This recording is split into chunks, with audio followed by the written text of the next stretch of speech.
Well, I think any business, doesn't matter if you're coming from the moon or you've been here forever or not been here at all, you have to find, you can't just come up with an innovation. People say, well, innovation's the key. I know that all businesses, Deming talked about this, so many different teachers have talked about it. It's all marketing and innovation. Drucker is saying, all businesses is marketing innovation. Well, what is that? Innovation is finding a better way to meet people's needs than anybody else does. And it's not enough just to innovate. You got to keep innovating. Apple's a perfect example. Yeah. It's the most successful company in the world, but the leader was such an innovator. He drove an innovation culture that right now they're in a little bit of a lull. Now, most of us are hoping that they're going to turn that corner. Yeah. But they're still doing great products, but they're not real breakthroughs. They're giving us some of the same stuff, but they're not making it unique enough. And then the second part of the business is marketing, which is getting people to want to do business with you. Yeah. Well, today we live in a world where it used to be that you could put out, the average person would watch advertisements, and after 4 ads, on average, at least in America, I don't know what it is in Europe, if they were going to buy, they would take some initial buying action. Now it takes 16 exposures. So the cost has gone crazy. So how do you break through that? The only way to break through that, some people do it by spending so much money and creating crazy ads that make you pay attention because they're so funny or bizarre or raw. But a lot of those ads, you don't buy their product. You laugh. Yeah. You know the company, but you don't buy their product. Right. Because it's not necessarily bringing you in. The other way a small business can do it is you've got to figure an innovation that meets a need that's missing. Right? It's not enough just to have innovation. A lot of business owners go, oh, I have this great idea and I'm so excited and they're going to launch it. But there's not that big a need. And if you're going to build a business of scale, it has to feel a significant need in an innovative way. And then you got to market it. Now, how do you market it? Well, the best marketing of all is having a product that meets people's needs so well that the word of mouth is off the charts. And then the second way to do it, because there's no replacement for that word of mouth. And then the second way, and by the way, that's what's made my career go for 36 years, right? People saying, oh my God, not it was good, not it had a good time. It was one of the greatest experiences of my life. There's nothing like it. You got to go. People think they're crazy until they go and get an experience.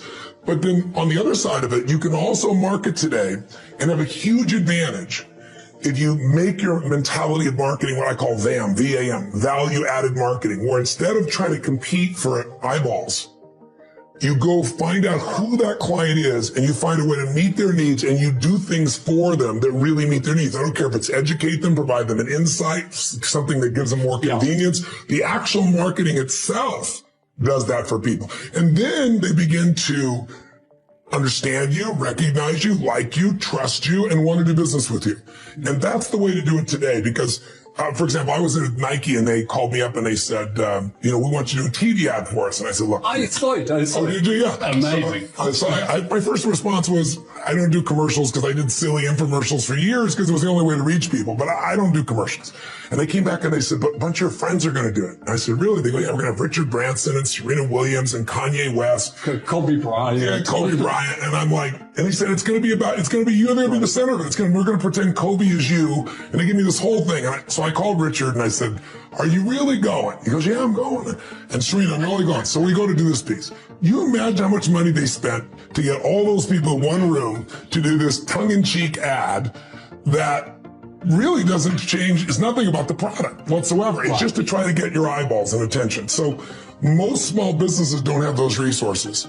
They have to make up with it with an extraordinary product that meets the needs, and they got to make up with it by finding a way to do value-added marketing so that people say, this is someone I want to do business with. You can blow out a Nike if you can create a direct relationship with the consumer, and you can do that today because of social media and because of the impact of social media when you serve people.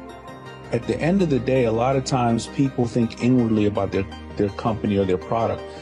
A lot of times I want to think, what am I promising the consumer and how will I deliver that promise? Mm-hmm. I have to think about what's in it for that end of the day person who's going to come out of their pocket and buy it. So what am I promising? How am I going to deliver it?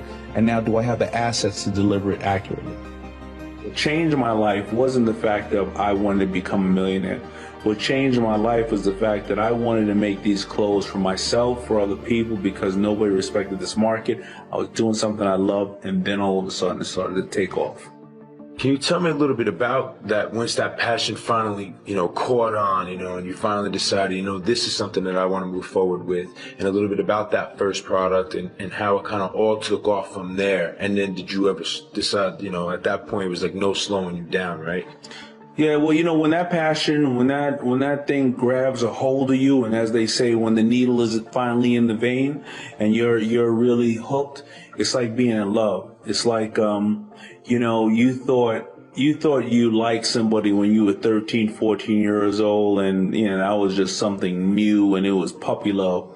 But when you're 22, 23 years old and you're out there sitting there making life decisions and saying, I can see myself with this person for the rest of my life, and you're getting butterflies every time you see them, that's what it is when you have a business and you have a company that you love. You can't see anything else. And, I would have dressed people till today for free if I could. And I'm sure you hear that from everybody else. An artist will rap and sing, anytime they can be seen. And just like the kids in school who always got kicked out in special ed who are comedians, they can't help it. They know that that's the biggest bully in the schoolyard, and they can't help it but crack a joke, even though they're going to get their head cracked open, but they just love what they're doing. And that's just how it was as a business. When I fell in love with FUBU when I saw that first person walking down the street with my product on. And for like an entrepreneur, forget a salesperson, how about just an entrepreneur who's looking to start a business? Well, if you can't sell, if you can't influence, if you can't persuade, good luck trying to get your business off the ground. I'm not talking about just your customers. I'm talking about the bankers, the people with venture capitalists, your vendors, your credit card processor, the people who work for you. How do you get people to work for you excited? How do you get them excited? How do you get them to want to buy into your vision? At the highest level, what sales really is the transference of emotion. And the emotion you're transferring is this emotion of certainty. That someone feels certain, yeah, it's a good thing, it's going to help me, it's going to fill my need. When you're an entrepreneur and you're trying to start a business and you're recruiting people, well, you're selling people on your vision for the future, your vision for this company. If you can't do that, good luck trying to get great people to work for you. It's nearly impossible, which is why you always see, the people, they say, oh, he's a visionary. Well, that's true, but typically not only are they visionaries, they also possess the ability to sell the vision to other people, to inspire them, to motivate them. So selling is not just like, people think of selling, oh, well, I'm not a salesman, I don't need to. Well, yes, you do. You need to learn how to influence. How about trying to get your kids to make their bed, or do their homework, or believe in the value of education? How about trying to get a landlord to give you a reduction on your rent, or to extend the lease the way you want? How about trying to negotiate terms? You understand, it cuts to everything. So I always look at this, say, when I say I cracked the code on influence, what I really did essentially was I was, by working backwards almost, by saying I'm going to start at the end and go to the beginning, say what has to happen before someone says yes. I was able to take that and put it into this system that took the no-name, talentless guys and turned them into millionaires. There's a brilliant leader by the name of David Marquet who wrote a book called Turn the Ship Around. And he had an experience as a submarine captain on the USS Santa Fe, where he realized that as much as he knew about submarining, he'd been a submariner his whole career, that put on this new submarine, he learned the hard way that he actually didn't know how the submarine worked. He made an order that nobody knew how to do it because that didn't exist on that sub. And so he realized he had no choice but to trust his people. And he went through this transformation as a leader of telling everybody what to do to allowing people to tell him what should be done. And I've learned a lot from him, and I highly recommend his book. And I've really learned that, which is, at the top of the organization, as David says, the people have all the authority, the leaders have all the authority, but at the bottom they have all the context, right? And so you can't just push all the context up, you have to push the authority down. And so the responsibility of leadership is to train people, make sure that they have the skill set, help build their confidence that they have the confidence to do what needs to be done. Yeah. They have to have competence and confidence. Right. And that's your job. That's the only job of the leader. It's like a parent. Mm-hmm. Make sure they have competence and confidence. Make sure your kids get schooling and make sure that they believe in themselves. And then leave them, And so I've done the same thing. Instead of sort of showing people how I would do it, I want them to learn how it's done, you know, and feel good about themselves, and then just however they do it is how they do it. Yeah. You know, and the result is remarkable. People feel better about coming to work. They feel like they have something to contribute. They feel more valuable, as opposed to just being told, this is how I would do it, or I'm going to do it this way, or do it my way. So yeah, completely changing my understanding of my job as more like a parent than a manager has had remarkable impact. We are not a company that normally China call it. We call ourselves a company running a platform, a company that is running an ecosystem. We are almost everywhere. People say, Jack, you know, you are in the B2B and B2C, and you're calling C2B on the finance and online payment, logistics, cloud computing. You are everywhere. Not because we're greedy, not because we want to do it, because we have to do it. If we do not do it, China e-commerce in the years will collapse. I remember 9 years ago when I started Alipay, people say, Jack, don't touch the financing sector because it's illegal, you may be in prison. And we taught ourselves if we don't do it, the China e-commerce will always like a chat room. Everybody say, it's a good thing, and I don't pay, you don't get the things. So I say, well, put me in the prison. Let's make sure that Alipay, the payment solution, works. And people say the payment solution is such a stupid idea. It's an escrow service. I pay you, hold the money, and you get the things. You pay the money. If you don't get the things you want, return the money. They say it's a stupid product. And I say, as long as it solves the problem. I like stupid things, you know. Let's make stupid things smart. Keep on improving every day.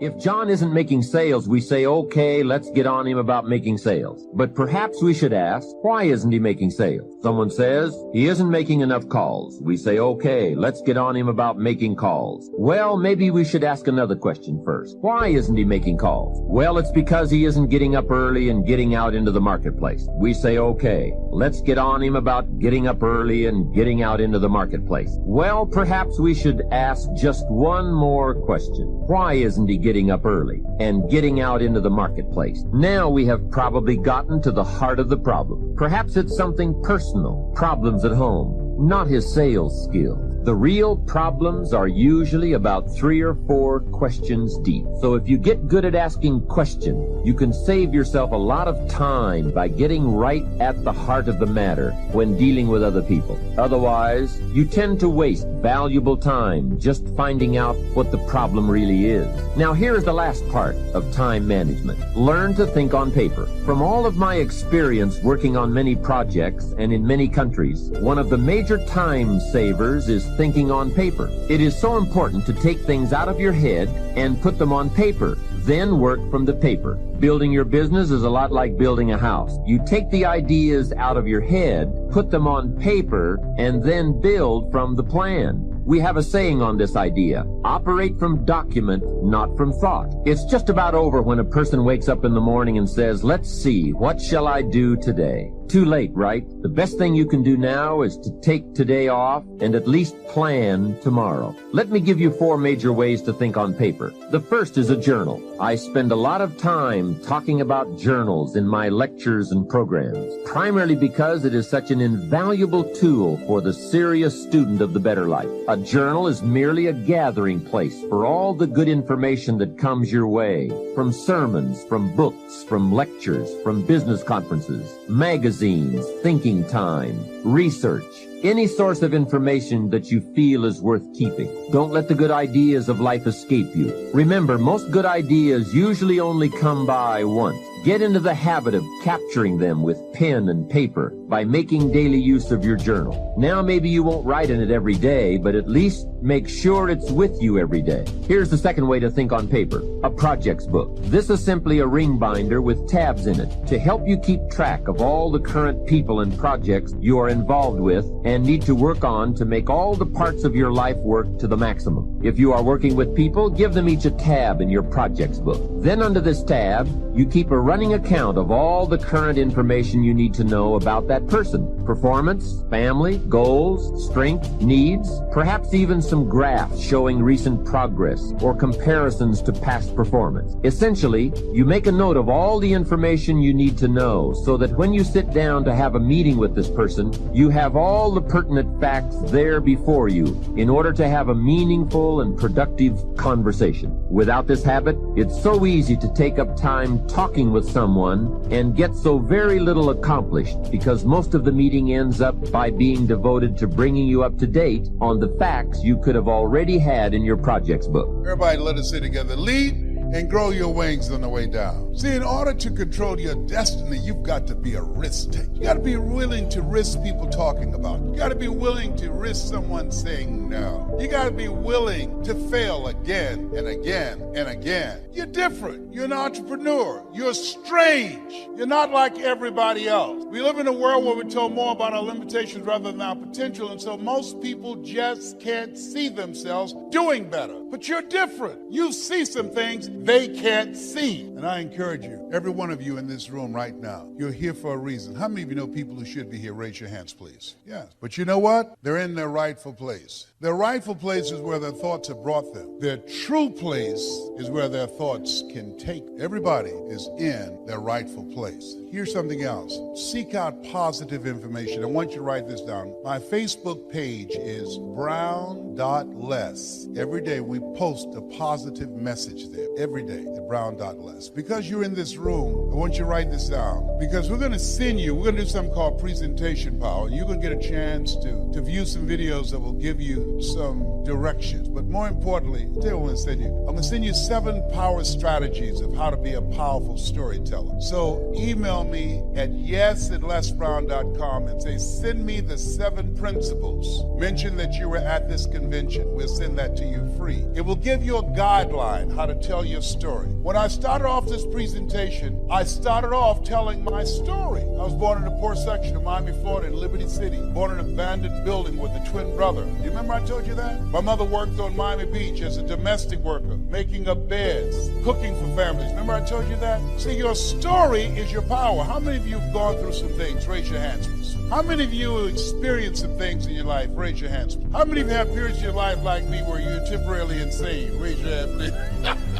Your story. The presentation power. Quit tell you how to tell your story. I've given lectures at Harvard, Yale, spoken around the world, telling my story. You got a story too. Here's what the power of the story does and why it's important in your presentation and building your organization and why it's going to give you the upper hand and how to recruit people and how many like to get A players? Raise your hands, please. Good. Here's what your story does. Write this down. Distract. See, how people live their lives is a result of the story they believe about themselves. When you're presenting one-on-one or a small group or in a large group, when you tell your story, you're creating an interruption. When you're telling your story about the business of being on a path of creating financial independence, you're interrupting their story, what psychologists call the self-explanatory style. So distract. Let us say together, distract. Here's the other one. Say dispute. When you are going through your presentation, and we're going to teach you how to do this, you're dismantling their limited belief system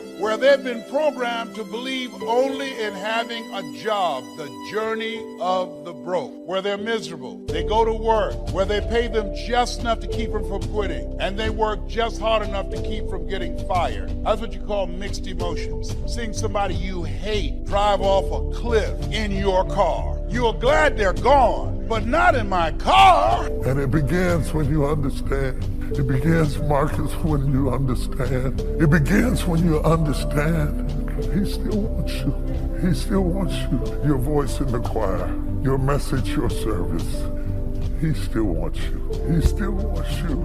You're still his daughter. You're still his baby girl. Mistakes and all. He still wants you. He's still got a plan for your life. I'm not excusing your shame. I'm not justifying your mistake. I'm telling you that his grace is bigger than your disgrace and that he still wants you. I'm telling you that God is bigger than your deepest secret, your darkest night, your daughter out of wedlock, your disgrace, your drug addiction, your problem, your pain, your self-medication, your trauma, your family crisis. The scandal in your family is not bigger than the grace of our God. I came to tell you he still wants you. Came to get to you before you end up in the potter's field, self-destructing, self-medicating, self-destroying every opportunity over something you can't get rid of. God loves you, man. That God actually loves you. He still wants you. And you thought you just zoomed in to be zooming in. God wanted you to hear this word. This particular message has got your name on it. I can't help that she don't want you. He still wants you. I can't help that they're talking about you. He still wants you. I can't help how they stare at you. God said, I still want you.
Just ask that you can get wiser and stronger and better, be able to take care of your own responsibilities.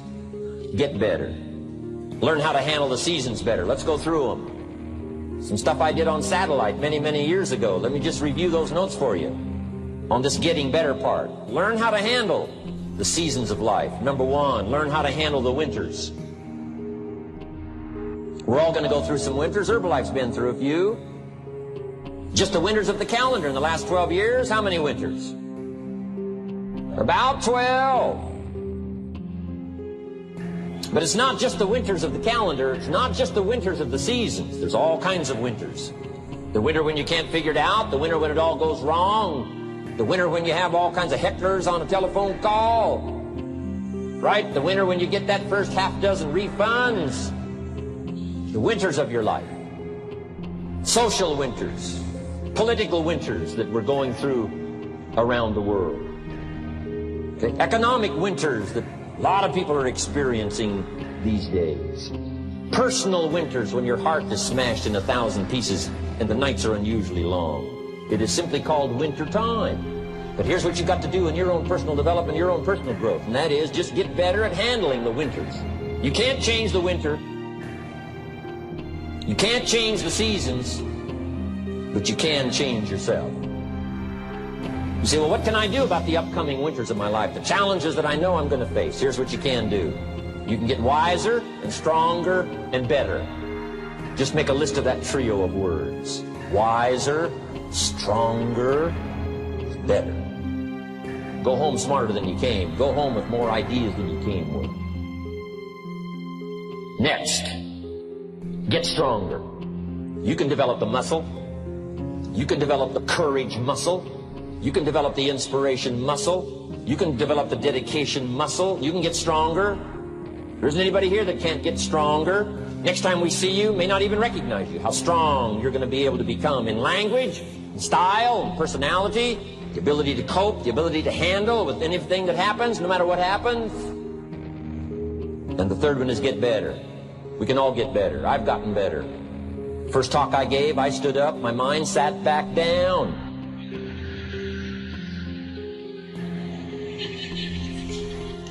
I love to wait for the translation to finish, see if I can get some more reaction here.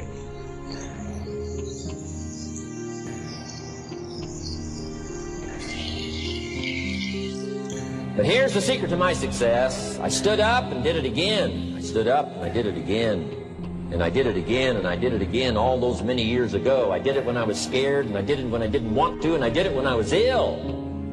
And I did it when it didn't work well, and I did it when they didn't appreciate it, and I didn't a lot of times when I didn't know much what I was doing. I just did it anyway. And now all these years later, I'm asked to walk on this stage with the greatest introduction I've ever had, the greatest response and welcome I've ever had, the greatest opportunity I've ever had to touch this many lives with a mixture of words and heart and soul. I got better. I got better day by day and week by week and month by month, and I'm asking you to do the same thing until you can develop a long arm and a long reach, until you can develop influence that won't quit. Touch people next year you couldn't touch this year. Touch people now you couldn't touch before. Conduct a meeting now you couldn't conduct before. Heart and soul now mixed in there that wasn't there, missing before. I'm asking all of you to get better in spite of the winters, in spite of the downturn, the money downturn, the social downturn, the personal downturn, whatever it is. Just get stronger. Get better. We've all got those personal winters. We know what those are like. Barbara Streisand sings, it used to be so natural to talk about forever, but used to be's don't count anymore. They just lay on the floor till we sweep them away. You don't sing me love songs, you don't say you need me, and you don't bring me flowers anymore. A winter song. But hey, we're acquainted with all those personal winters and all the rest of it. The key is not to wish for a better winter. The key is to wish for more strength, more wisdom, more courage, get better, get wiser, get stronger. So I wrote this down in the late 70s, and it's still true today. Here's what I think a growth environment is. A growth environment is a place where others are ahead of me. In other words, I want to be around people that are better than me. I want to be around people that are more successful than me. I want to be around people that are faster than me. And that's exactly what you have in this organization. You got some pace setters, don't you, huh? You got some amazing pace setters. Let me just put it this way. When you're at the head of the class, you're in the wrong class. That's good, isn't it? Yeah, it is. What do you say? It's just good. My name's John. I'm your friend. A growth environment is a place where I am continually challenged. I'm continually challenged. I mean, every day I get up, I got another hill to climb. I'm not looking for the hammock. I'm looking for the hill. A growth environment is a place where my focus is forward. It's right out in front of me. It's not behind me. It's not the good old days. It's not yesterday. A growth environment is a place where the atmosphere is affirming, where the people around me, they're encouraging me. Encouragement is the oxygen of the soul. A growth environment is a place where I am out of my comfort zone. In other words, I'm telling you, I'm taking virgin territory. I'm going places where I've never been before, and I'm not one bit comfortable. I'm nervous, and I'm excited. I'm stretching, and I'm praying, and I'm holding on, and I'm just, help me, Rohn, help me, Rohn, help.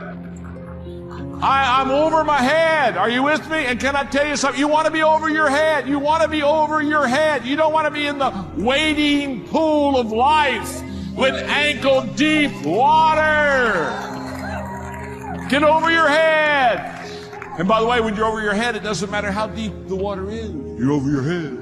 The growth environment is a place where I wake up excited. Man, I know a lot of people, they don't even wake up. We're supposed to leave our footprints in the sands of time, but a lot of people, they're just leaving their butt prints. Yeah, they just got butt prints in the sands of time. They're not doing anything. You with me, huh? Hello, come on, talk to me. There are some people, they're already dead. They just haven't made it official yet. A growth environment is a place where failure is not my enemy. It's not my enemy. Failure is my friend. Oh, yes. I write 3 books at a time. This one's not out yet, but I've written it. It comes out next year. I love the title. Sometimes you win, sometimes you learn. It's good, isn't it?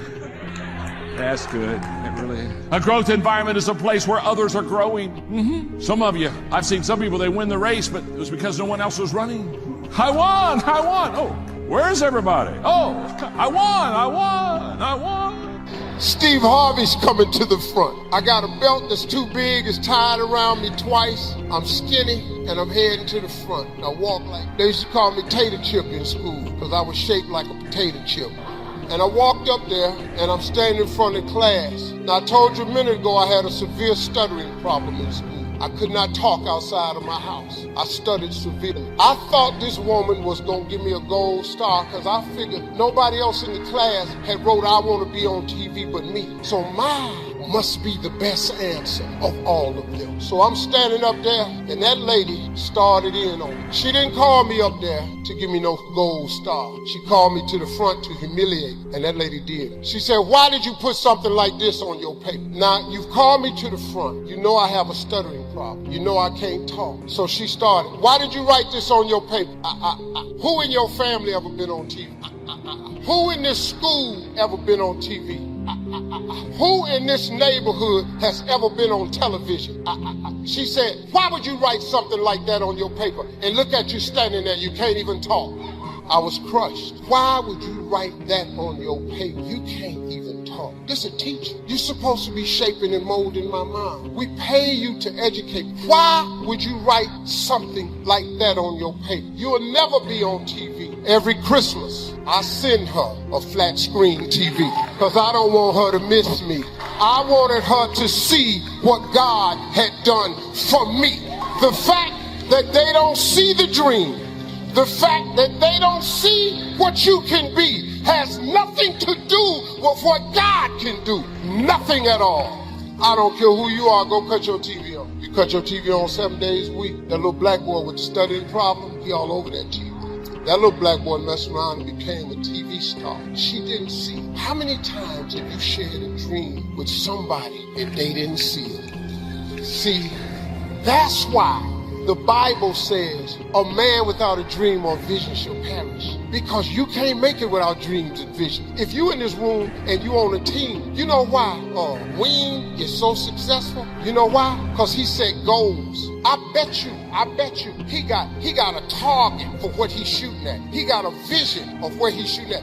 When he won Team Member of the Year the first year, I bet he said, I'm gonna do it again next year. I bet he did. Because guess what? If you see it, you can achieve it. If you don't have vision, you can't make it in this world. I don't care if you got on a lime green shirt. I don't care if you got on a black suit, a white t-shirt, or a pimping gold mohair.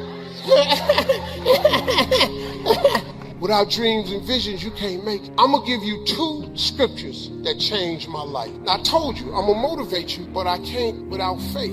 Another. Then the word of the Lord came unto him, saying, all of this happened in the silent sermons of God. As I close, what is going on in the silence of where you're at right now? What does God want you to see about his ability to make you another person? What is God showing you? In the silence of the times we've been living in, I have been amazed at how little God needed my stuff to run his church. That God didn't need my parking lot, and he didn't need my building, and he didn't need our theatrics, and he didn't need anything. That God didn't even need us to be here to run his church. That God is still God. What are you seeing in the silence about your life that will change how you live out your life, because you're starting to understand what does and does not matter? What will you allow him to repair in you where something happened? I want to talk to some people. I want to talk to some people that have been through something and something happened to you. And I do not negate the fact that you are in the pot's hand. In fact, my friend, you have always been in the pot's hand. Even when you weren't living for him, you were in his hand. He protected you when you were drunk. He protected you when you were high. He protected you when you were wild. He protected you when you were in the street. You always been. But something happened, didn't it? Something happened. And you've been damaged in the process. And all of that makeup and all of that hair and all of that stuff you got on cannot hide the fact that you have been damaged in the process. And all of them red bottoms and all of that stuff you got on cannot change the fact that something happened in the process. And you work out in the gym till you ripped, but something happened, didn't it? The Lord said, I'm not gonna throw you away. I'm not gonna throw you away. I'm not gonna cast you down. You can get discouraged a lot of ways, but the one surefire way to avoid discouragement, first of all, let's understand something. We're all participating in this thing called life, all of us. Life has ebb and flows, mountaintops, it's got valleys, it's got thunderstorms in it, earthquakes. It's life. You stop expecting it to go smooth, because it ain't finna go smooth. The road to success is always under construction. This life ain't set up to be smooth. You combat negativity and you combat discouragement with gratitude. It's the one way to combat discouragement is with gratitude. What messes you up is you focus on the thing that's not happening. And that causes you to get discouraged. So whenever you get discouraged, you have to change your focus from what's not happening to what has happened. If you have a business, you're gonna have to work for it. If you have a healthy relationship with your children, but I've made up in my mind that nothing's gonna stop us from having a daily relationship. I will do whatever it takes, make whatever adjustments I need to make. So it's gonna be a dog fight, but I'm telling you from personal experience, you don't have to start with anything. I'm a living example. You don't have to have anything to get started, not even a daddy. No, I'm being real with you. Not a bank account, not a name, not a camera. We didn't have a camera when we first started. Not even business cards. We still don't have business cards. You say, how are you so successful without business cards? I don't know. We just say, here, take our number down. If you're serious, just here's my number, call me. So number one, you need to be very intentional delivery. I'm gonna give you 3, 4 things, I'm gonna let you go. The first one is you need to be very intentional and deliberate. And what I mean by very intentional and deliberate is, please, you have to hear this. And we have to get to the point where we're willing to impose our will on certain things. Impose your will on them. my life totally changed. And they gave me an opportunity to stop.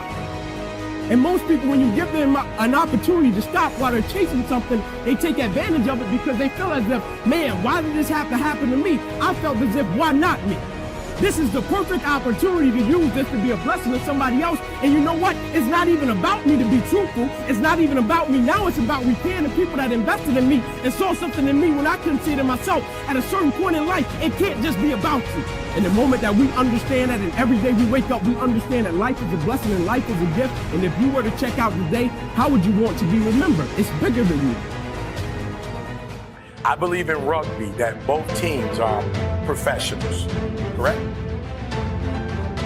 Listen to me, both teams are professional. Both guys have, started young and they all have, are all, physically able to play the game. But what happens is you have one team that's good in spurts. You have another team that's dominant.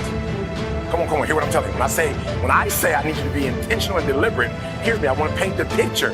You have one team that has the ability to score. They have the ability to do well. They have the ability to score on the opponent. What their challenge is that they can't do it, they can't sustain it. The teams that are dominant, all black, dominant, because they can do it from beginning to end. Right, listen to me, and they can do it team after team after team. Right, they can do it over and over and over. They dominate because they put pressure on you from the time you start to the very end. Like, even when they're up, they continue to dominate. And your problem is you're not intentional and deliberate. Everything that you are seeking in your life requires your full, undivided attention. If you're giving all of these things that are coming at you, all of your energy, then you will lose. You're gonna struggle. You're gonna have to fight sooner or later. Now, that doesn't necessarily mean that it has to be a physical fight, because nothing can move unless the mind and the soul and the heart is attached to it. If you don't commit to these things, then you will lose. I love you guys very much. Coach Payne out. Conduct your business. You wake up on Monday and you might be strong, but by Wednesday, somebody told me, E.T., it's Wednesday, it's hump day. I said, I thought every day was hump day. It's hump day. I thought Sunday was hump day. I thought Sunday is where you really get started. Are you hearing what I'm telling you? You're not intentional and deliberate. You are hoping that the best is going to happen to you, and the best never happens to you. And it straightens you out immediately. Because what causes the downslide is if you get wrapped up into what ain't happening, it get ugly, man. And it just snowballs. But you have to focus on gratitude. People don't understand how serious gratitude is. It's a serious principle of success. It's hard to be miserable and grateful at the same time. I learned this at my mother's funeral, man, which was like the roughest. That week of my life was like chaotic, man. I thought I was gonna die. My mama passed, I was 40. I didn't do good, man. I thought I was crumbling. I didn't know what that was, man. The most important person to me was gone. I was crushed. I thought I was gonna die. And at the funeral, my mother was a Sunday school teacher for 40 years. And I'm devastated. My mother's in a casket. That's just not the picture I ever wanted to see, right? And I was struggling with her being up there. And the preacher stood up and he said, I know y'all hurting. I got 2 brothers and 2 sisters. He said, but I want y'all to look around at this church. My mama had been a Sunday school teacher for 40 years. Church was packed. It was packed. He said, the overflow room is full. He said, we've put up projector screens in the parking lot. We don't do that on Easter. We done set up projector screens in the parking lot because so many people that came to see your mother off. Said, because your mother meant something to everybody. My mama's funeral was filled with the hood, the gangsters, the pimps, the hustlers, the dope boys, the police, the politicians, the church people. I'm doing all the right stuff. I'm not hurting nobody. I'm finding folks' wallet, and I'm finding a way to get their wallet back. I'm not disrespecting females. Like, I'm trying to do all the right stuff. Why am I broke? And God said, being a good person, son, has nothing to do with making money. That's absolutely, you're a good person, and you're going to be rewarded for that. Ask CJ, I can lose my computer, and somebody's going to send it back to me.